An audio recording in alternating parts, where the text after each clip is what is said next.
What's up, guys? It's Taj here, back with another video, and I am here today to talk about some NBA 2K23 news. It's my first real deal time talking about any 2K related news, like in an official video format in like a couple of years. I used to talk about 2K a lot more. I used to have more 2K oriented stuff go on. I used to really be within the depths of the game, and the last couple of years I've just been playing it and uploading funny moments videos. I might have done a attribute build update video every now and then, but nothing major. So yeah, we're here with some 2K23 news.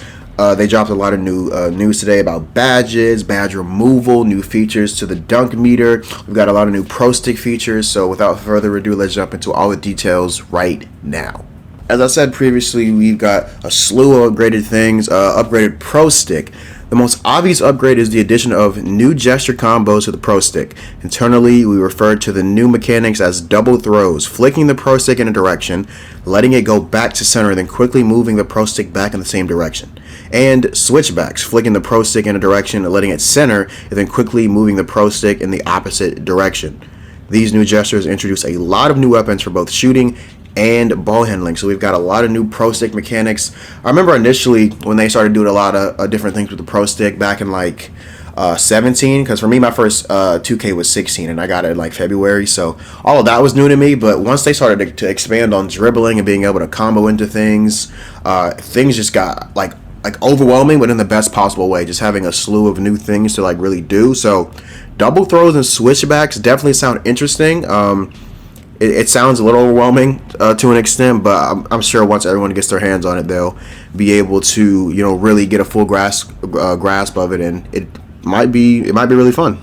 Another thing they seem to have added is being able to dunk without always having to use the dunk stick. I wasn't the biggest fan of it because I play with a lot of people. They're cutting back door, they're a fast break cut, throw it to them. They want to do a fancy dunk, but in the dunk meter, if you miss time, it's a clank off the rim. And I get what it's doing, adding a layer of skill, because having a good dunk rating or getting contact dunks isn't really skill based. It's really just animation and rating based. But if you can time it and yam it on somebody after timing it perfectly, it makes it skillful. But at the same time, having to time a fancy dunk and just being always having to use up on the stick is kind of boring sometimes. I mean, obviously if you don't want to get blocked, just don't do the fancy dunk, but sometimes I kind of want to just do it without having to hold it in a circle and time it. It's still in the game, but they've added a lot of new features with it. I'll read off this courtside report real quick. For dunking, the metered skill dunks from NBA 2K22 ability to force difficult dunks in traffic with a time shot meter return. But the new commands allow us to expand the dunking controls to let you dunk exactly how you want without accidentally firing off a skill dunk you weren't expecting. Like I said, even sometimes when you're going to the rack to dunk, you think you're going for a regular dunk with square or up on the stick, and sometimes the dunk meter will pop up regardless, which sucks. While driving to the basket with the sprint trigger held, the new Pro Stick control map for dunks is as follows. Now here's all the new Pro Stick commands you have. So up on the right stick is the regular two-hand dunk, as we all know. Right is your strong hand. Left is your weak hand. Down is the rim hang. I'm not sure how many people in the community use rim hangs or are looking for rim hang specific dunks, but it's cool to have a command for it, I guess. Up, so right stick up twice is a flashy two-hander. Down up is flashy one hand, and the up and the down up don't require the skill dunk meter. But if you click up down on the right stick, a normal skill dunk with the meter will pop up, and if you click down with the right stick, a rim hang skill dunk with the meter will pop up. So it's definitely cool to see that there's a lot more to do with the Pro Stick rather than just up being regular two-hand no skill dunk, and then down being skill dunk with the meter, you have to time it kind of thing. There's up, down, left, right, up, there's up, down, down, up, down, down, up, down, down, up. There's a bunch of different controls and commands for the right stick rather than it just being the two bases, which I think is really cool, because it sucks that you can't do anything down unless you time it. So I'm glad that they changed that for next gen, because I wasn't the biggest fan of only having to hold up on the stick or square with dunks. So Definitely cool. Also, they've added rim hangs, as I mentioned with the some of the pro stick dunks. You can actually control your rim hang, which is kind of a little small cool detail. Not sure too many people, like I said again, in the community care too much about rim hangs or specifics like that. It's a cool little detail.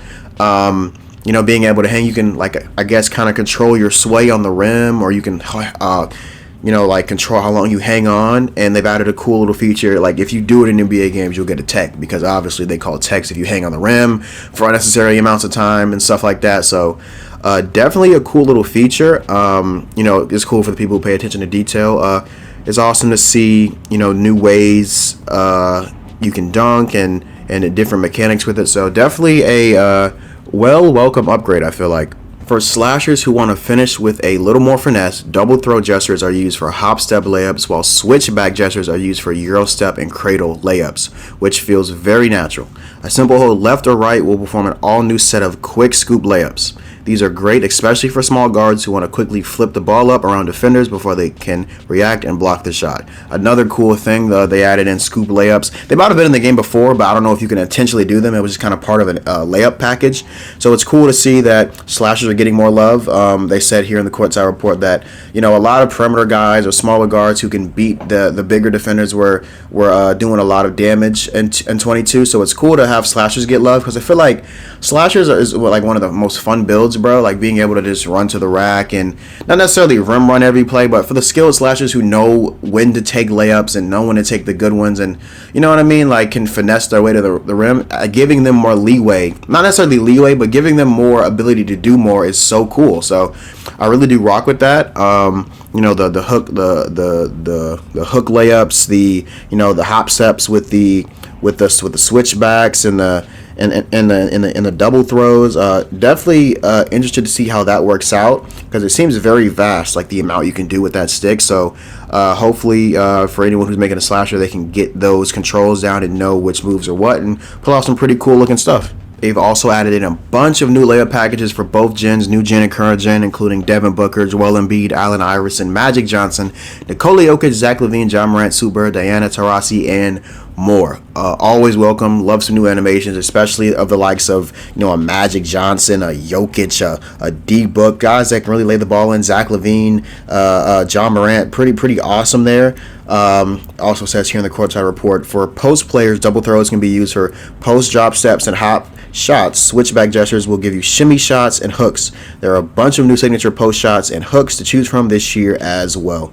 A lot of love for the right stick. I'm really enjoying all it's talked about so far. I'm really rocking with it. Gives these builds, these post players, these slashers new reign to use the right stick. Not to say that there hasn't been a vast amount of cool right stick stuff you can do previously, but obviously here in the report it shows a lot of what you can do with these specific builds as well. Ball handlers are going to enjoy comboing up in NBA 2K23, as the new gesture combos give you even more options for your arsenal. Switchback gestures will now perform dedicated signature double cross and hezzy cross combo moves that you can assign as a part of the moving crossover signature package, which has grown from 15 options to 28.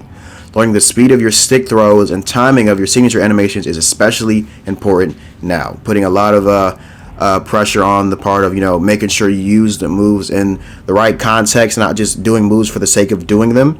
You can chain your players' normal signature size ups by rocking the pro stick back and forth rhythmically.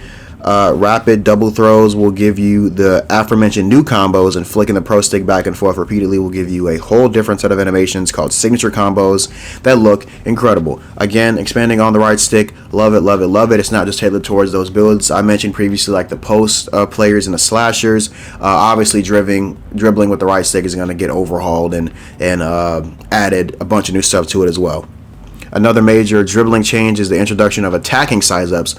One of the things we wanted to improve with dribbling in NBA 2K was that while the size-up moves looked cool, they weren't very useful. The new attacking size-ups provide a lot more side-to-side movement and are much better at forcing the defense to drop and shift, allowing you to bait them one way and then attack the other, something all great ball handlers do so well in real life. And, as it says here, while it's fun to clown your opponents with a flurry of flashy dribbles, we don't want to encourage players to dribble the entire shot clock out or their teammates fall asleep. Yes, bro. Incentivize moves that make sense on the court, man. Like playing 2K22 and 2K for the past couple years, there's always people who use like these specific crossovers or hezzies that'll give them speed bursts to the left or right, and it's just a lot of left right, like just as it is cheesy movement. Like if you're gonna like have all those crazy moves on, bro, at least have them make sense. A lot of the time it's just a video game being a video game, you know, just a couple of crosses, hezzies, boom boom boom boom booms to the other way, and it's like, oh, speed burst, now I'm hoping, let me fade and shoot a three. And it's just like very unrealistic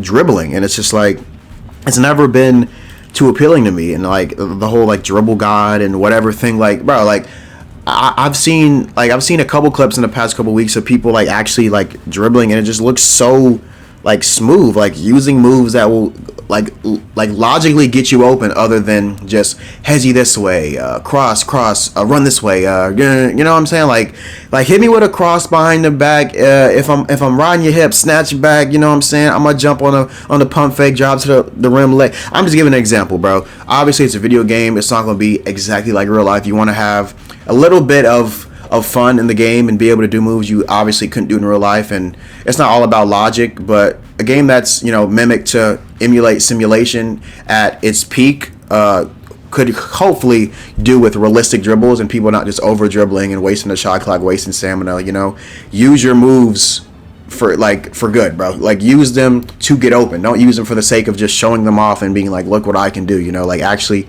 get open like the proper way, in my opinion, you know what I'm saying? Another new feature in relation to the dribbling is called adrenaline boost.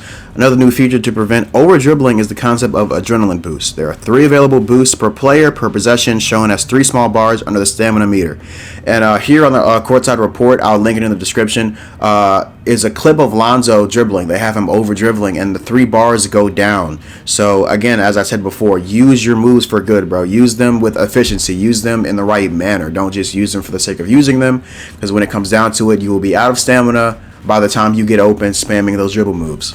Boosts are consumed every time you perform a hard go or explosive sprint launch. Once your 3 boosts are gone, you'll notice that your speed and acceleration decrease significantly for the remainder of the possession.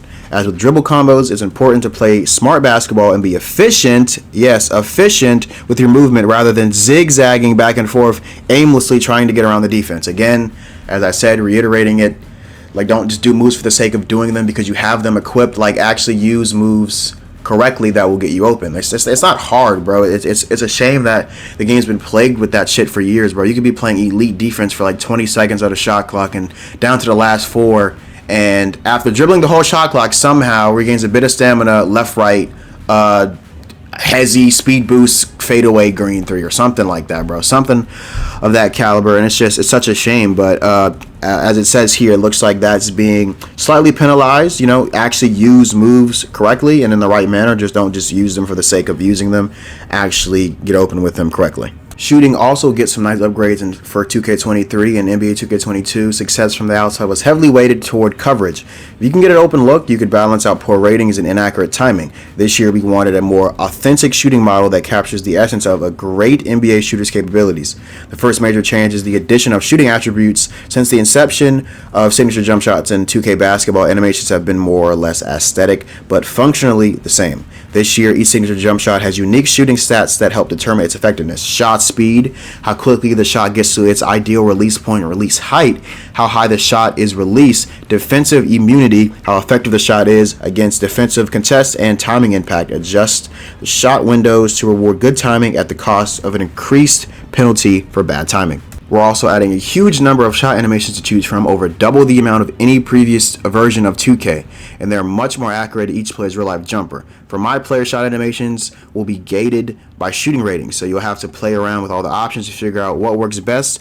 for your skill set and your playing style. 2K have also added 5 new shot meters similar to the ones from 2K17 and 2K20, you know, under you, beside you, that fill up to the ideal release point at the end of the jump shot. There's also 15 more that can be unlocked through seasons over the coming year. Some big, some small, some above the head, some to the side, some below the shooter. Each meter completely fills to the end, as stated before. So a lot of cool features there for people who do use the shot meter and wanted some different options, some better options, so it's cool for them. I personally have grown out of using the shot meter. My friends have helped me get used to the bar more, so very appreciative of that, because obviously turning off the bar gives you a bit of a jump shot boost. You'll also notice a subtle change to how shot feedback works this year. We use shot arcs to help indicate whether you're early, high arc, late, flat arc, or on time, ideal arc. So by paying attention, you can easily tell right away if your release is off. Also, with shot feedback enabled, we're delaying the timing/coverage overlay in green release animations from coming up until the ball hits the basket. It's a small change, but it really brings back some of the drama that the green light sometimes lack. It also encourages everyone to continue play through the possession rather than giving up early and getting back in transition early. I personally really like this, because there have been so many times where someone will late a shot early and the shot feedback instantly pops up. So like, it'll instantly have the defense run back a transition on offense to cherry pick essentially and just get the easy bucket. I don't know how many times I've been playing in like at fives and like we miss a shot and like 3 to 4 of the opposing players on defense are already back in transition. Like, I've lost so many games in fives due to just straight up transition threes, just transition buckets, and it's like as soon as the feedback pops up, it's like gone. There are some things about that could probably use some tweaking, because if we can't see on offense, for example, if we can't see that the shot is green before it goes in, like for example, I play center majority of the time. What if it's green and it ends up going in, but I don't know it's green until, it hits the basket and I get offensive interference? That's a little tricky, but I mean, if you're in a party playing with your squad, they'll let you know if it's green, so you shouldn't jump. I like this, the added drama to the green lights. It's not just look, as soon as the shot goes up, look at the top of your screen at the contest and release timing. It's like the shot's gonna go up. We're all at edge. I'm down low trying to box to get the rebound. The other guys are all watching their guys on the perimeter in case they get offensive board and kick out. Like, we're all engaged in the play rather than it just being a game of transition buckets. Just have it be, these one-on-one plays, and like once the possession is over, it's over. We can just get back.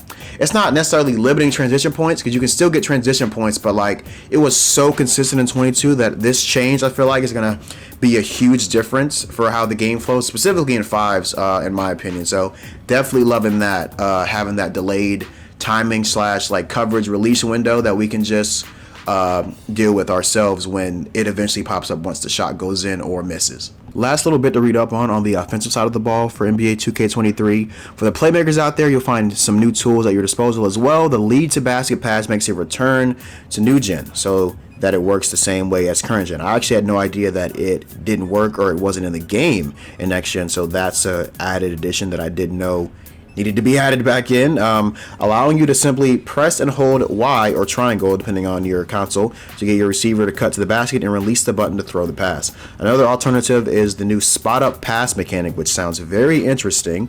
If you press and hold B or circle, the receiver you're pointing at with the left stick will perform a quick V or flare cut to get open on the perimeter. It's very useful, quick hitting play to get an open look when you don't have time to run a full-blown play for your teammate. My players can also equip signature passing style to mimic some of the best floor generals of all time, including Steph Curry, Magic Johnson, Jason Williams, LeBron James, and more. Very welcome feature. Like, having our own pass animations is a W. I feel like a lot of people in the community have talked about that over the years, is having your ability to be able to have like specific pass styles on, which I feel like is pretty cool. You have Magic Johnson with all the fakes and the flares, Steph Curry with some of his behind the back passes and awesomeness, Jason Williams, obviously one of the greatest passers of all time, and LeBron, obviously a great passer as well. His fake dimes are awesome as well. Being able to have those is super dope.